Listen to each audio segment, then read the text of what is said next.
later on the show. I'm going to make a bold prediction here that the VFW Hall on Mercer Island will be overrun with rats on Saturday. But before you run down there with your big traps and your nasty bait, all these rats are very much loved. Jim Dever has the story. Yeah. At a gathering in Seattle, they come to share the love.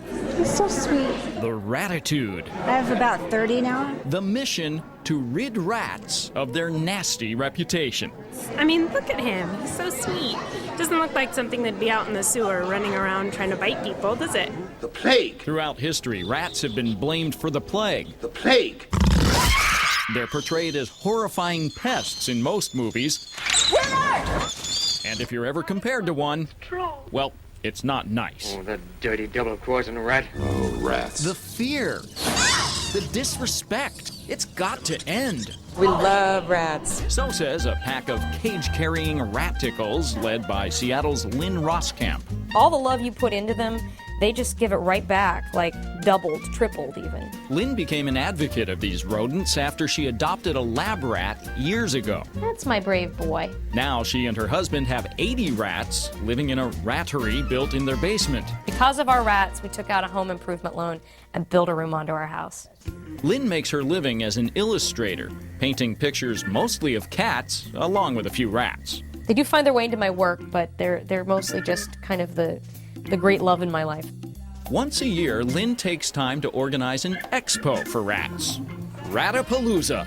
And the main point of it is to be a place for rat lovers to kind of gather and kind of share information and hang out. It's also an opportunity to enlighten those new to the rodent world. It's sniffing my ear. And clean up the rats' dirty image. The rats are extremely clean. They wash themselves probably 6 times a day.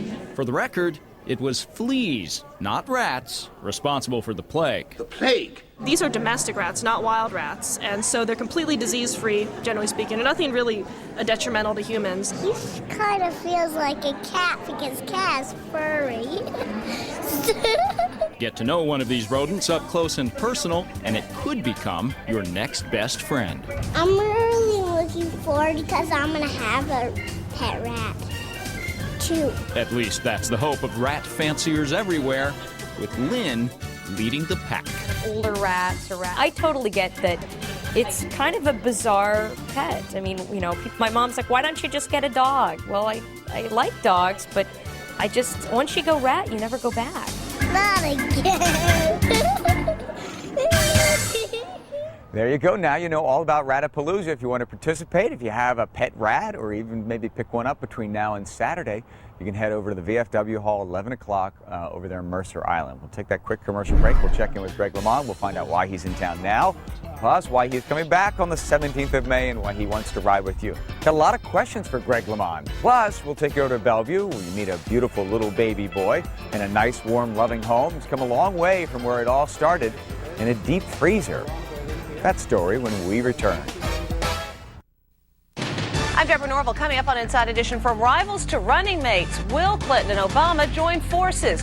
And the woman who went on national television and admitted cheating on her husband breaks her silence. Watch Inside Edition coming up after Evening Magazine.